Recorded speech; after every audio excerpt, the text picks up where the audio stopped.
Bienvenue à Hyères. Notre association, le CPIE Côte Provençale, a mené cette année un projet de dialogue territorial entre agriculteurs et riverains de la commune. En partenariat avec la Chambre d'agriculture du Var, nous avons pu aller à la rencontre de maraîchers, pépiniéristes, arboriculteurs et éleveurs du territoire pour leur poser les questions que beaucoup d'habitants se posent. Mais avant de vous partager leur expérience, je vous laisse en compagnie de Philippe et Amandine, eux-mêmes agriculteurs, qui sont allés interroger les consommateurs de produits locaux hyérois pour recueillir leur perception du territoire.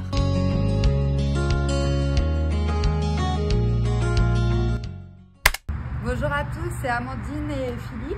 Bonjour. Aujourd'hui, on va aller à la rencontre des riverains pour parler de l'agriculture sur notre territoire. Allez, c'est parti.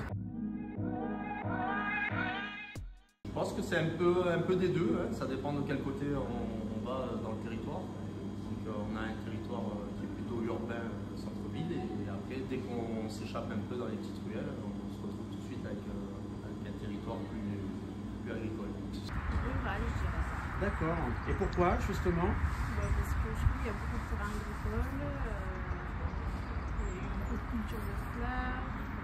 C'est pas encore trop urbanisé, bien que ça commence à le devenir.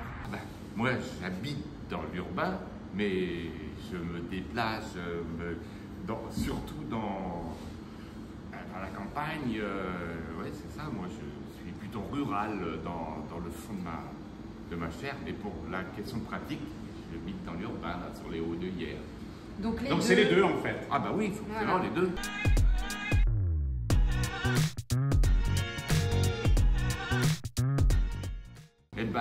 Vu le nombre de petits producteurs, à mon avis, c'est des petites exploitations. Je pense que c'est plutôt des petites exploitations. Ouais, plutôt. On est plutôt sur des tailles petites, moyennes à petites.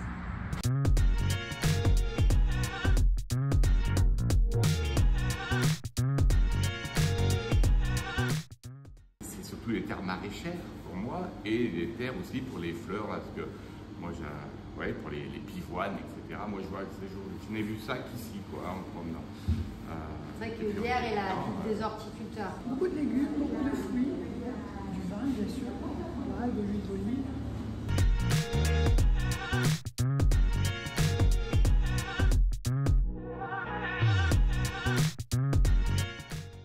Je crois qu'il y a un piment qui est labellisé sur Hyères, un poivron, un petit poivron qui est en bio. Ah ouais, c'est chouette. Ouais. Domaine du Moulin. Un AOP. Une appellation d'origine Oui, protégée. je sais bien ce que c'est ça, mais non, c'est Provence. Côte de Provence, ouais, Côte de Provence, vraiment sur le... Ah ouais. Vous êtes sensible au label? Oui, bien sûr. Mais avant tout, c'est le goût.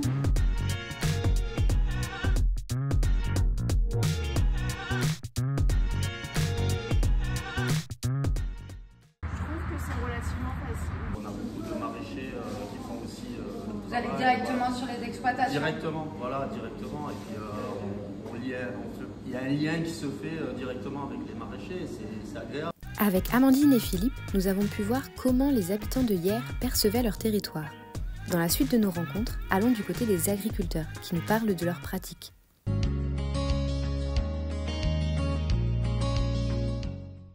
Aujourd'hui, je vais rencontrer Xavier, un pépiniériste, pour parler de l'usage de la ressource en eau par l'agriculture. Je vous amène? Bonjour Xavier, je vois que vous utilisez un système d'irrigation. Est-ce que vous pouvez m'expliquer comment ça marche? Oui, bien sûr. Alors, ce que vous voyez, c'est la borne agricole qui est installée par le canal de Provence dans toute la région. Il y en a de partout, un gros réseau, et sur lesquels on se connecte. Et vous voyez des connexions individuelles avec des vannes et des compteurs d'eau. L'eau n'est pas gratuite, bien sûr. Et moi, ma connexion est là-bas, monte sur le filtre que vous voyez en hauteur. Là.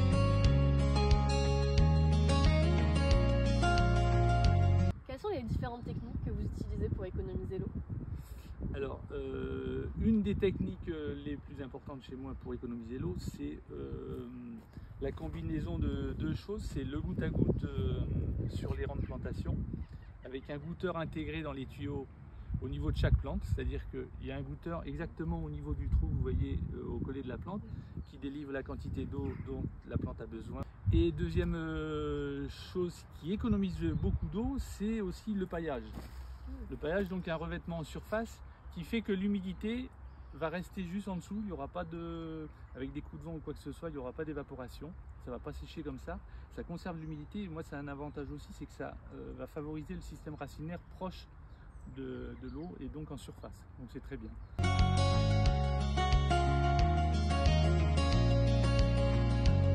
Ah, et du coup là je vois que vos plantes sont en pot, est-ce que vous utilisez une autre technique pour les arroser? Alors c'est une autre technique, oui, mais qui est proche du système du goutte à goutte intégré. Là c'est un tuyau donc, qui supporte l'eau, qui achemine l'eau, et par lequel ensuite il y a des spaghettis qui vont se connecter à une aiguille qui elle va réguler le débit d'eau. Donc même principe, des programmateurs, on règle la durée selon la journée, selon le temps, selon la météo, le vent, l'humidité, et on apporte l'eau dont on a besoin à la plante. Oui, je me demandais, là on sort de l'été, est-ce que vous avez continué vous à arroser pendant les périodes de sécheresse? Je vous dirais tout simplement oui, parce que si je n'arrosais pas déjà, il n'y aurait plus de plantes vivantes, donc c'est pas le but du jeu. Par contre, ça c'est une des techniques, ou une très bonne technique je pense, pour répondre à cette problématique de sécheresse et du climat qu'on a ici. Ça permet d'apporter de l'eau en petite quantité, ce qui est suffisant juste pour que la plante survive pendant les périodes très difficiles. D'accord. Maintenant, il faut quand même arroser. Sans arrosage, toutes les plantes vont mourir. Finalement, c'est un vrai sujet, la gestion de la ressource en eau sur votre exploitation. Alors oui, c'est sûr, c'est un gros sujet, parmi d'autres. Après, il y a aussi d'autres techniques par rapport à ce que je vous ai montré. Il y a blanchir les tunnels pour avoir moins de chaleur, donc moins d'arrosage. Arroser la nuit, c'est aussi une des solutions qu'on utilise beaucoup. Le talc ou l'argile qu'on applique sur les plantes pour diminuer l'évapotranspiration, donc moins d'arrosage aussi, moins de besoin. La culture des sols, c'est-à-dire où on travaille le sol enherbé ou pas, et en fonction des techniques, on peut réduire aussi les consommations d'eau. D'accord, donc il y a vraiment plein de choses mises en place, merci beaucoup. Merci à vous.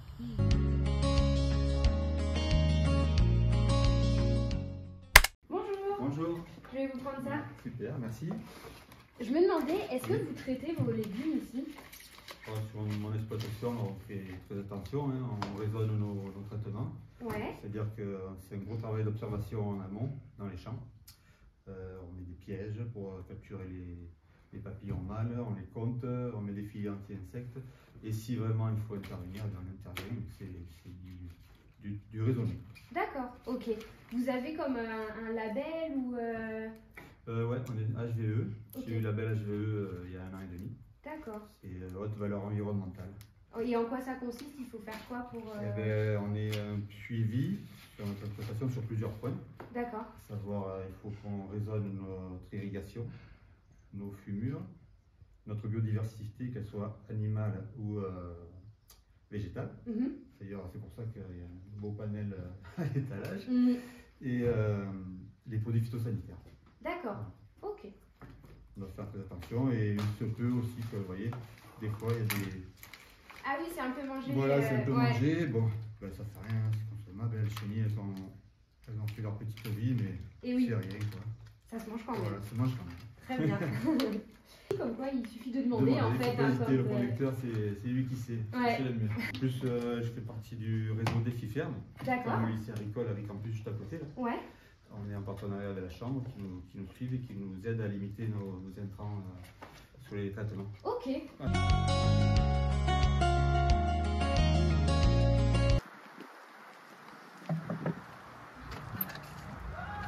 Bonjour. Bonjour. On m'a dit que vous étiez une ferme défi ici. Est-ce que vous pouvez m'en dire un peu plus? Bien sûr. Donc sur l'exploitation pédagogique Agricampus Var, nous avons des ateliers de production qui sont en lien avec les filières enseignées sur l'établissement. Donc 4 ateliers qui sont la pépinière horticulture, le maraîchage, l'arboriculture et la viticulture. D'accord. Et vous acceptez de me montrer? Avec plaisir. Allons-y. Donc ici on est sur la partie maraîchage, c'est ça? Absolument. D'accord. Et en quoi est-ce que c'est une ferme défi du coup? Alors le principe des fermes défi, c'est de limiter, en fait, d'apprendre aux producteurs à limiter tout ce qui est intrants chimiques. D'accord. En termes de traitement, entre autres. Et aussi de pouvoir échanger entre nous sur les bonnes pratiques pour justement arriver à avoir une meilleure production et dans un respect de la biodiversité, respect de la santé des consommateurs et la santé aussi des producteurs qui utilisent ces produits. D'accord. Donc c'est un réseau avec d'autres maraîchers. C'est un réseau avec d'autres maraîchers et ensuite ce qui nous permet aussi d'accéder à des formations donc pour pouvoir justement s'améliorer et aller dans le sens de ces bonnes pratiques. D'accord. Et de développer aussi la biodiversité sur les exploitations. Ok. Comment les élèves du lycée agricole ils sont intégrés dans cette adhésion du coup aux fermes défis? Alors ils y intègrent en fait déjà par le biais des travaux pratiques qu'ils réalisent sur l'exploitation et par le biais aussi d'expérimentations qu'on peut mener notamment avec le groupe défi sur certaines problématiques qu'on peut avoir sur les cultures. Ok. Et du coup, où est-ce qu'ils vont tous ces légumes après? Donc ces légumes sont consommés entre autres par les élèves, les apprenants au sens large du terme, sur la restauration scolaire. D'accord, à la cantine. Donc, à la cantine, donc ils ont participé à la production et ils le retrouvent dans leurs assiettes. Super ça. Oui. Est-ce que les autres ateliers de l'exploitation sont aussi en ferme défi? Oui, on a l'atelier viticulture qui est dans le groupe Viti 30 000, donc c'est les mêmes démarches que le défi ferme. D'accord. Et ben merci beaucoup pour toute cette présentation, ça me semble important de former les agriculteurs de demain à ces enjeux-là. C'est primordial et d'où l'intérêt pour nous aussi, Agricampus Var, de pouvoir adhérer à un groupe défi ferme.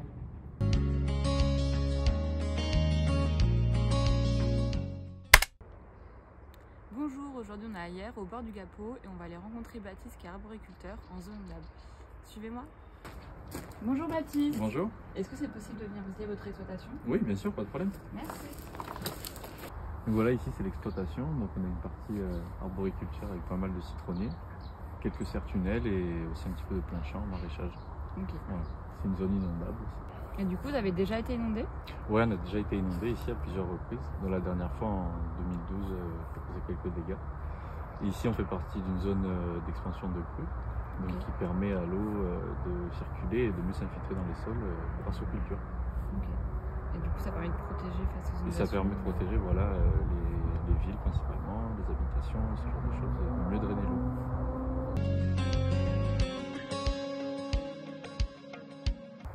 Et du coup, est-ce que vous avez eu d'autres dégâts sur votre exploitation, comme les sangliers ou le risque incendie? Pour les sangliers, non, pas du tout, parce qu'ici on a clôturé l'exploitation justement pour protéger de ces risques-là. Sur d'autres exploitations, par contre, la viticulture ou l'arboriculture, les pêchers par exemple, ils sont très touchés, ça casse les arbres, ça mange le raisin, ce genre de choses. Et pour le risque incendie, il serait mieux que vous allez demander à Ninon de Belle-Colline. D'accord, merci beaucoup. Pas de souci.